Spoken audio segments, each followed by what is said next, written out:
Is there any way that I could rewrite that so that it's not a quotient or a product? No. No.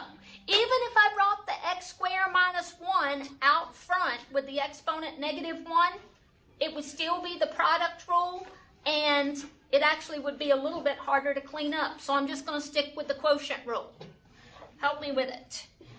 Start with the denominator. Why can't we do it? It's because it's two functions. Yes, it's not just a constant in the numerator or a constant in the denominator. It's a function divided by a function. That requires the quotient rule. So I'm going to start with the denominator, x squared minus 1, and multiply it by what? Derivative of the numerator. Which is? 3x squared plus 5. Then what? Subtract what? The big ugly numerator.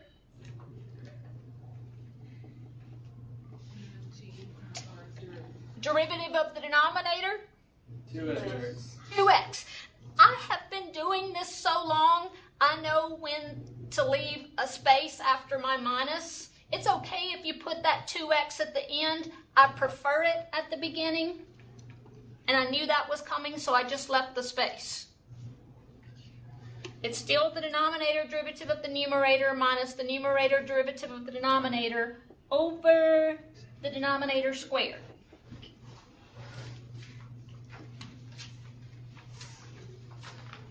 The most illegal thing you could possibly do here, and the thing I could not break my basic calculus, my business majors of highly illegal canceling.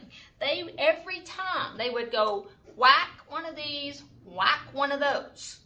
Well, that x squared minus 1 in the numerator is part of a term.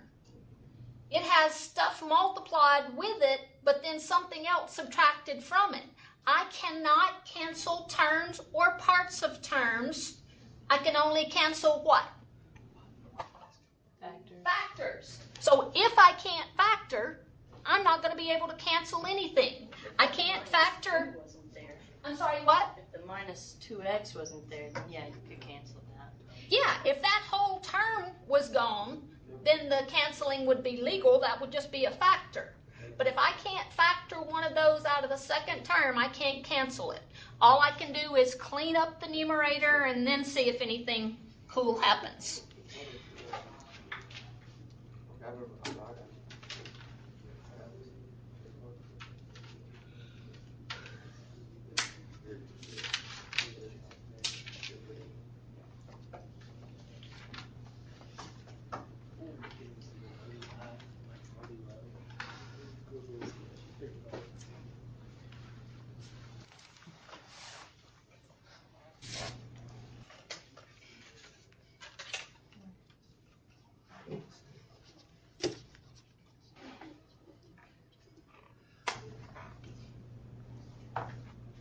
Now, I want you to be doing this on your own and just looking up and seeing if we agree.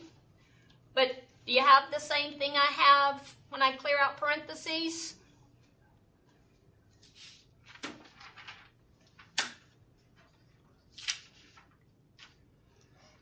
Anybody? Yeah. All right. Then keep going.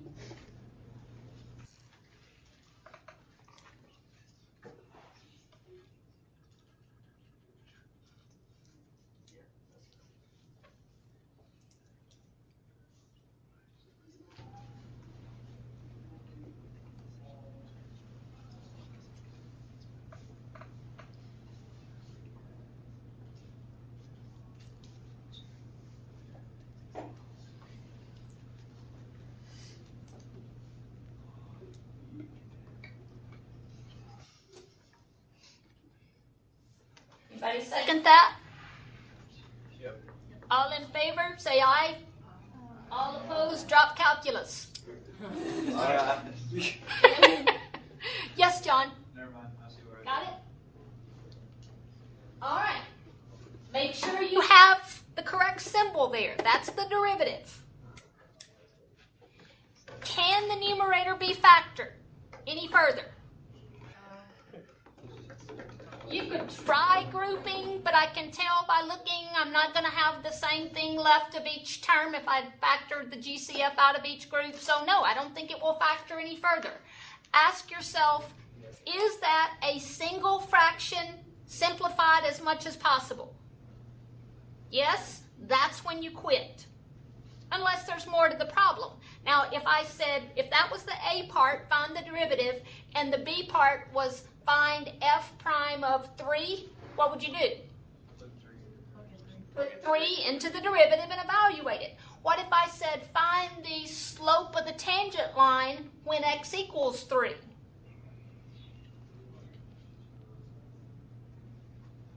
Oh, no, plus 3 in there. That means the same thing. That's what f prime of 3 gives you, the slope of the tangent line when x equals 3. What if I said find where the tangent line is horizontal? Then what would you do? Set the whole thing equal to 0, but what's the only time a fraction equals 0? When the numerator is 0. So all you'd really have to do to find the horizontal tangent line would be set the numerator equal to 0. Not let x be 0, set it equal to 0, and that would be hard to solve because you can't factor it. You can't use the quadratic formula. You would actually have to go back to Descartes' rule of signs and the possible rational zeros theorem. We're not going to worry about that right now. If we got one like that, should we try factoring by grouping or? The direction, read the directions. If it says find where the tangent line's horizontal, you're going to have to solve it some way. There aren't very many times in the homework or on a test that it's not going to solve either by factoring or quadratic formula. You just don't have time to do the rational zeros theorem on the test. You just don't have time. So I tell myself I know you could, but then I don't give you one. All right. What was that? That was 26. Let's decide how to do 28.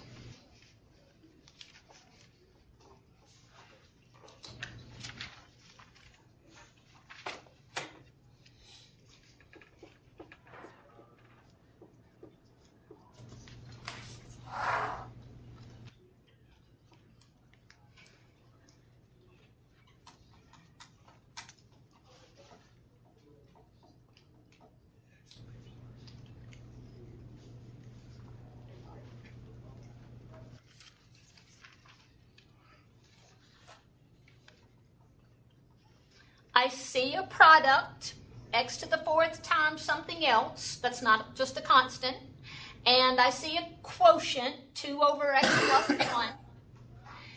Either I'm going to have to write that as a single fraction so that I can just use the quotient rule, or I could at least get rid of the product. I could distribute the x to the 4th.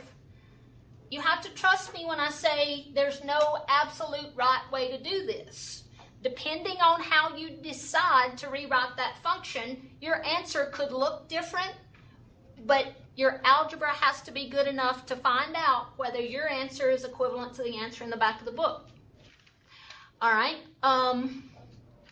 Any, mini, miny, mo, I'll tell you what I think, and then if somebody wants to do it a different way, go for it, and let's see if we get the same thing. I'm thinking that this is easy enough to combine. It's easy enough to write that 1 as x plus 1 over x plus 1 to get just a single fraction there.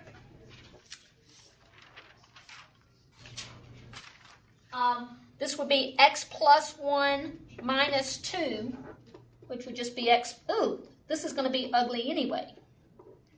I was hoping, How is that? yeah, maybe I don't want to do that. And that's why in calculus you should really write with a pencil. I just am a pencil phobic. Miss Kayla, all I did was write that 1 as x plus 1 over x plus 1, and then combine like terms in the numerator. X plus 1 minus 2 is x minus 1.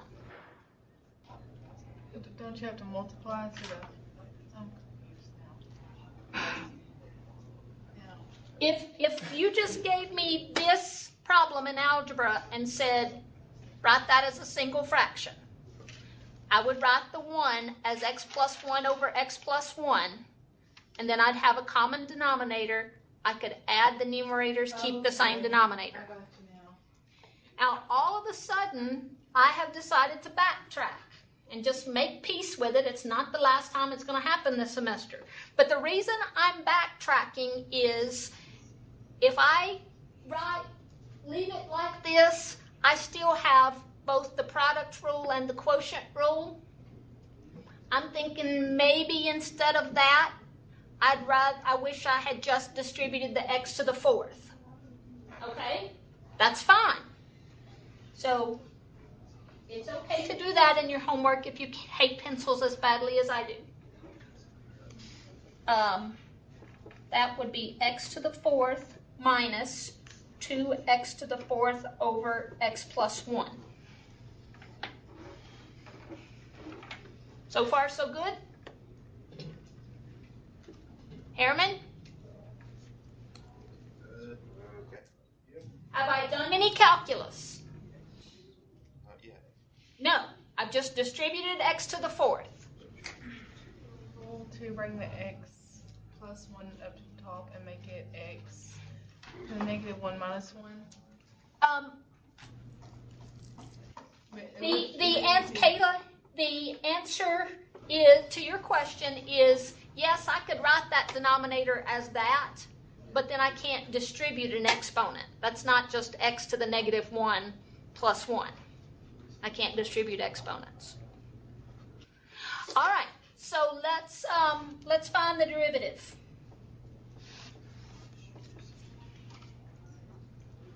What's the derivative of the first term? 4x cubed. What am I going to have to take the derivative of the second term? Quotient rule. Good. And that starts with what? Wait, could you combine those to make it one fraction and then? You could. You could. Yeah. If you want to finish that way and see if we get the same thing? Yeah. All right. So I'm just using the quotient rule, excuse me, on that second term, and I have the denominator times the derivative of the numerator. What's the derivative of the numerator?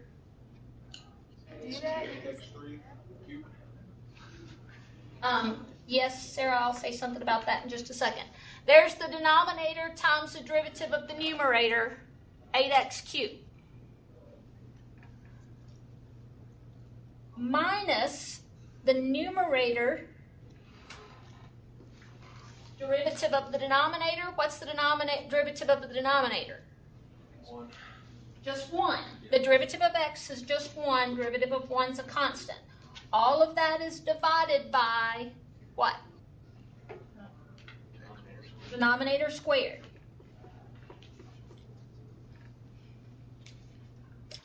That's the only line of calculus in this whole problem. The rest of it's going to be algebra.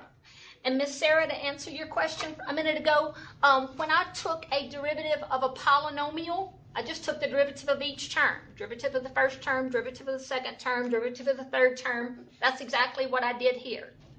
You can't differentiate factor by factor, and you can't differentiate a fraction just by taking the derivative of the top and the derivative of the bottom, but term by term you can.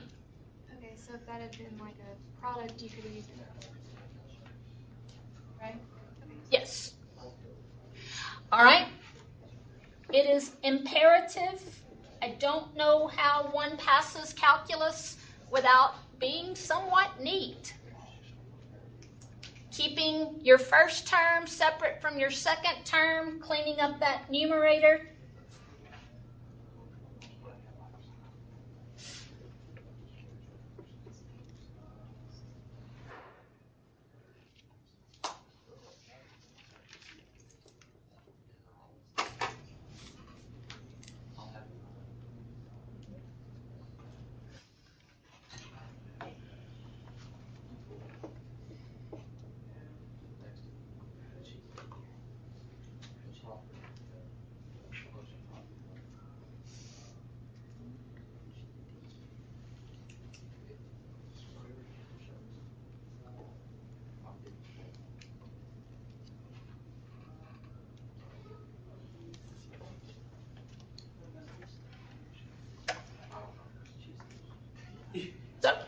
far, so good?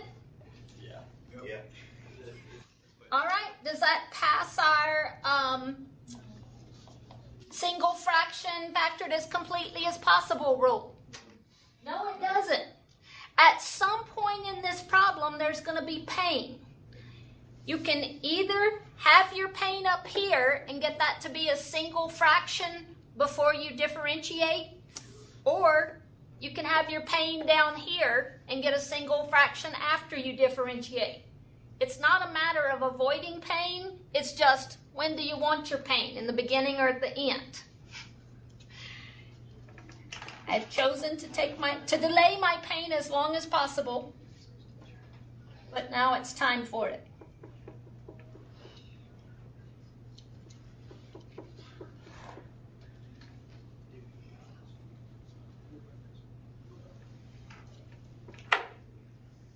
Lord, have mercy. Would you factor out the 2x first? If I did, Kayla, I would have to redistribute it in the next step. So, no. I have a question in the step before that. You Okie dokie. cannot combine the 4x cubed and 8x cubed because it doesn't have the same denominator. Exactly. And you said it for the exact right reason. I couldn't combine these here because the denominator of that 4x cubed is 1. I don't have a common denominator. Holy cow. I'm hating this by the minute.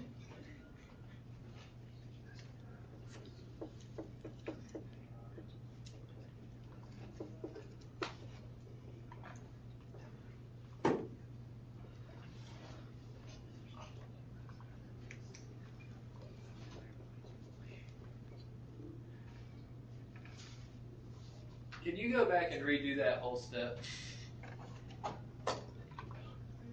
When you say, let me number this. This is 1, 2, 3, 4. What's bugging you? 3. Okay.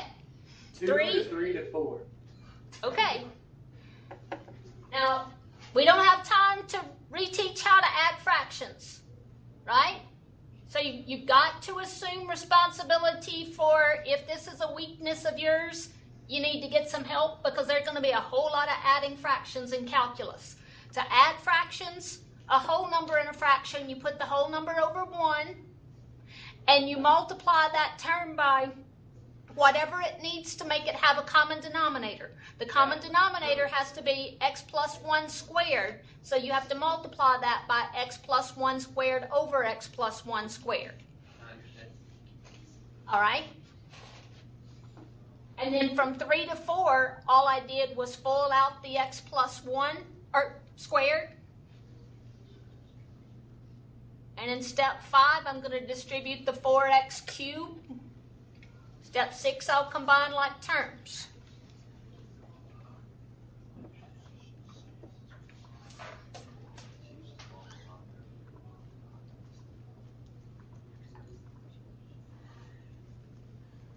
Thank you for explaining that again. You're very welcome. It's my job.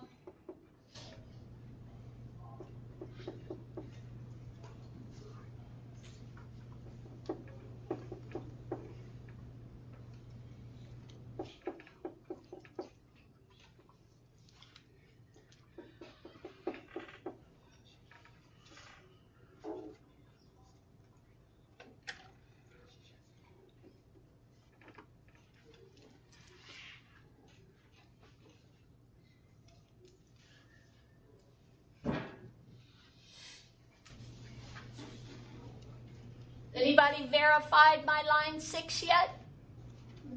Let's see here. It's right. Okay. Does it meet our standard of single fraction factored as completely as possible? No, I need a step 7. What would step 7 be? 2x to the third factored out. Factor out a 2x cubed.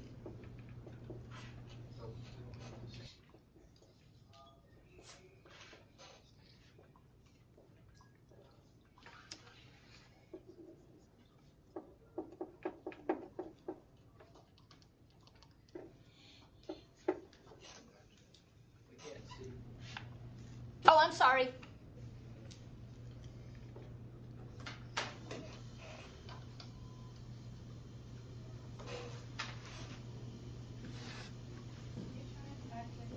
We should try and factor the trinomial, but it would be the hard kind of trinomial. I'd say 2 times 2 is 4. Are there factors of 4 that have a difference of 1? 1 and 4, 2 and 2, no. So that won't factor any further. That's the answer. Now, Miss Ashley, if your answer looks different, I'll look at your paper after class. No. Oh, yay! Except for I only have 4 steps. Okay, you know what? Sometimes you don't know until you're through what would have been the easiest. Well, don't erase and redo it the easy way if you've already done it the hard way. Just try to, next time, look for an easier way to do it. I have 7 steps here, and, well, actually, if I count my step 0 here, that's 8 steps. How many of those 8 steps were calculus? Oh, like That one. Step 0 was calculus. Everything after that was algebra. Miss Ashley? that factor of that? Would it? 2 and 2 is 4, and then so you got -2 and 2 would be 1. No, that gives you 0. I'm sorry. Got it? Okay. That was. All right. It's ugly. It's calculus. Calculus, or ugly is calculus's middle name.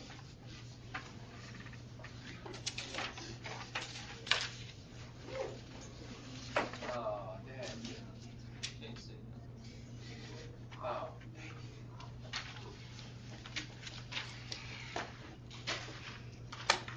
Cool.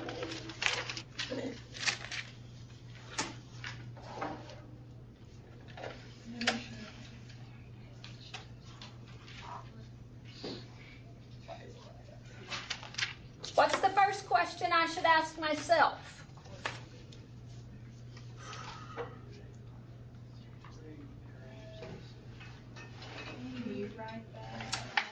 Can I rewrite it as a sum or difference of terms rather than a product? Yes or no? Yeah. Can you not just? Yeah. If I wrote the cube root of x as x to the 1/3 and the square root of x as x to the 1/2, I think I could.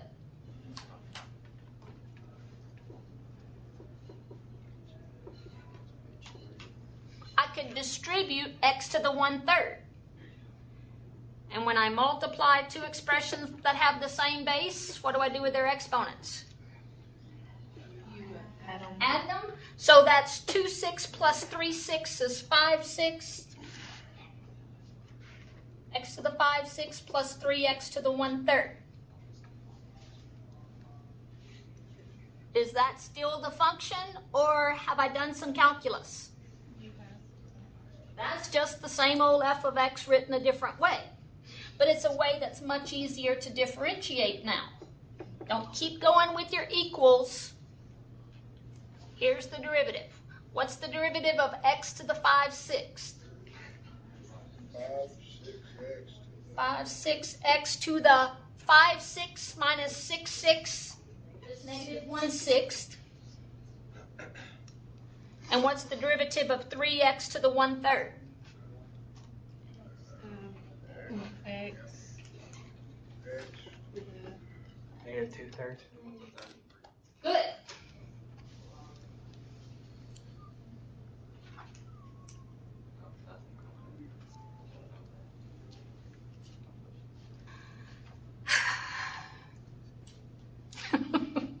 Big sigh, because that certainly doesn't meet single fraction simplified as much as possible. What could I factor out of that so that I had integer coefficients and factor out the lowest exponent? A third, maybe?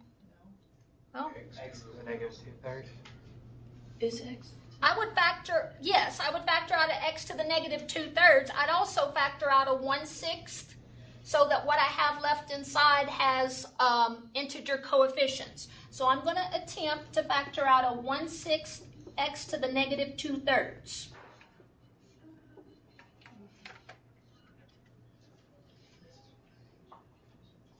How did we decide on 1/6? Because the only denominator I had was 1/6 or 5/6, or excuse me, the only denominator I had was 6, and I wanted in my final answer that 6 to be in the denominator. If this had been 5/8, I would have factored out a 1/8. All right, now maybe it's not going to be as easy to figure out. I know this is going to be 5x to the something, but how do I figure out the something? Change 2/3 to 6. When you factor, that's the same as divide. And when you divide two expressions with the same base, what do you do with their exponents? No. You subtract their exponents. So what I need to be doing in my head or on the calculator, negative 1/6 minus negative 2/3. Or negative 1/6 plus 2/3. Or negative 1/6 plus 4/6 is 3/6, better known as a half.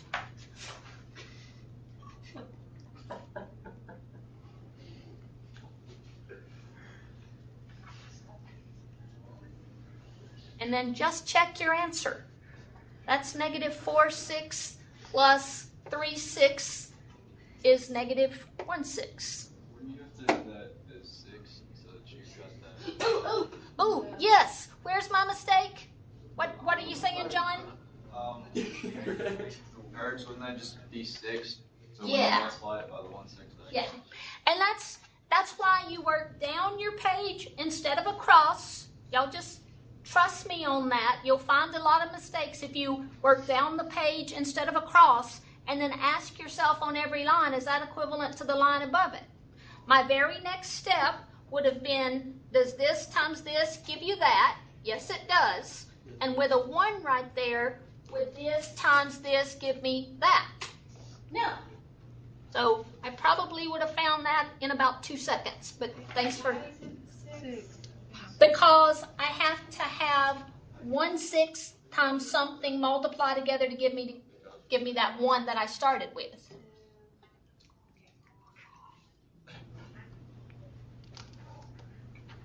Now, as far as how the answer will be written, there's a couple different things that I would definitely count as right. You've done all the hard work.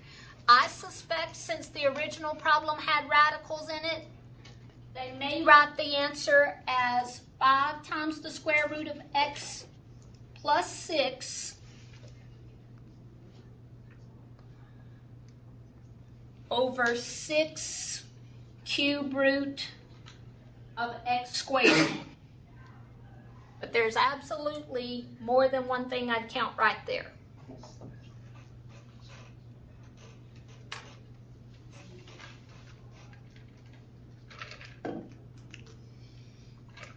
Any questions about that? I know this is a dumb question, That's but okay. where did the 1 go? Like the 1/6? Where did, it's on. Oh. Okay. That's what I thought, but Yeah. I wouldn't. Not necessarily, but I can put it there if it helps me. So you have to in case it was a negative. But this is your first day of seeing something that ugly. I've been doing stuff that ugly since 1984. Which makes me, that explains so much. Y'all are the only ones who will get why in developmental math, why I say 3 times 2 is 5. My head is full of this. Okay, we're just practicing algebra there. The calculus was not difficult. The algebra was kind of fun. All right, we need to skip down some. How are we doing on time? We've got about 25-ish more minutes.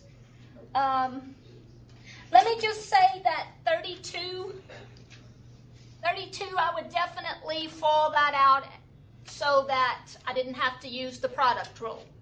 You could write it x squared minus 1 times x squared minus 1 and use the product rule, but it'd be a whole lot easier just to pull it out. 33, this one's in your homework. You should know how to clean up a complex fraction. What would you multiply both numerator and denominator by to clear out the baby fractions? Yep. Multiply the numerator by x and the denominator by x, and you won't have complex fraction anymore. 32, that'll be pretty ugly, but basically, isn't it just like 28 was? You can decide whether to get it as single fraction before you differentiate or differentiate and then have a lot of work to do on the back end. But that's just going to be algebra. 36, it might take you a few minutes to multiply that out. Oh, it's going to be horrible. But I'm just going to have to multiply x cubed minus x times x squared plus 2, FOIL that out, and whatever I get for that answer, multiply it by x squared plus x minus 1. Yes, ma'am? On that one, would it be easier to do the box multiplication? Have you ever done that? I know what you're talking about, and that's a matter of opinion. If you do it well that way, then do it that way. Yeah, that would absolutely be fine. Ooh, what about 38 with those C's in there? All we know is that C is a constant.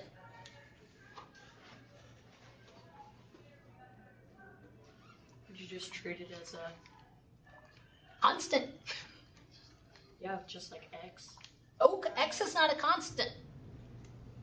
That word can be any number. Yeah. You treat it just like the 8 right? Yeah, you could treat it like a 4. You could treat it like 8. You could treat it like anything but 0. Well, actually, you could treat it like 0, but So it's not just a variable? no. Out in parentheses beside number 38, it says C is a constant. Oh.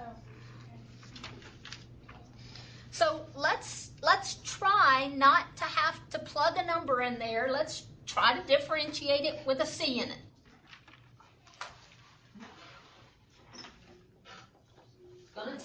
I could rewrite it as a product, but in my opinion, the product rule is not easier than the quotient rule. So I'm going to leave it a quotient. The the denominator, c squared plus x squared, times, what's the derivative of the numerator? 2C. C is a constant. Play like it's a 5. If you took the derivative of a 5, you'd get 0. So the derivative of the constant is 0, and the derivative of negative x squared is negative 2x. I got it now. I understand. That's the denominator times the derivative of the numerator. Subtract from that the numerator times, what's the derivative of the denominator? Just 2x. And divide that by the denominator squared.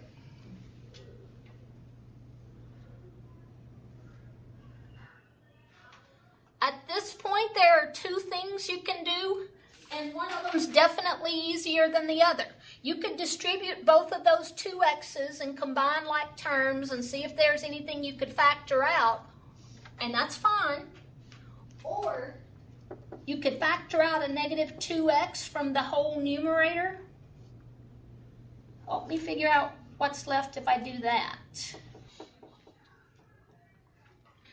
If I factor a negative 2x out of this first term, what's left? C squared plus x squared.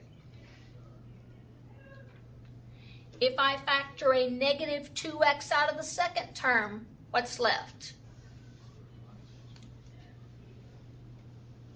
Make sure you realize that those are added. You don't need the parentheses anymore, but the parentheses help me check and make sure, yes, that's still equivalent to the line above it. If I distributed the negative 2x, I'd have exactly that numerator right there. The reason it's plus in the middle is because you pull in the negative. Exactly. Exactly. So would you have c squared plus c squared? Which is, 2c? No. yeah.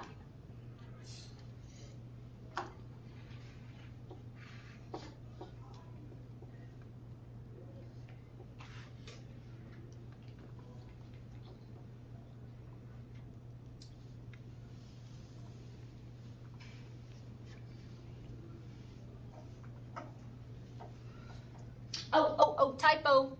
See, but I'm checking myself. I found it. This was, let me put in a middle step. That was negative 2x times 2c squared, Make that -4. which makes it negative 4c squared x.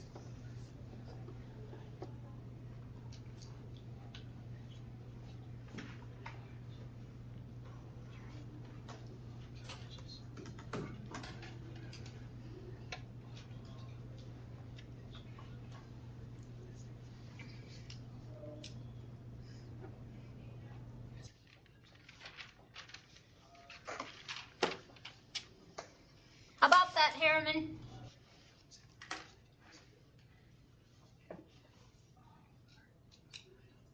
Harriman.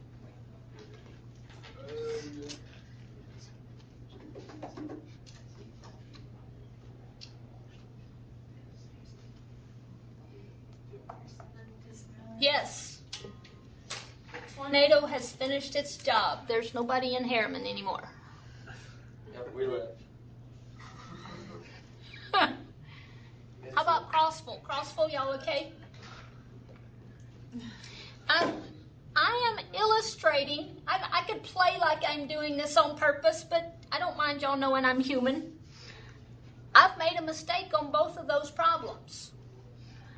John found that one, and I think if John hadn't said what he did when he did, I would have found it because I wouldn't have gone any further before I checked that answer.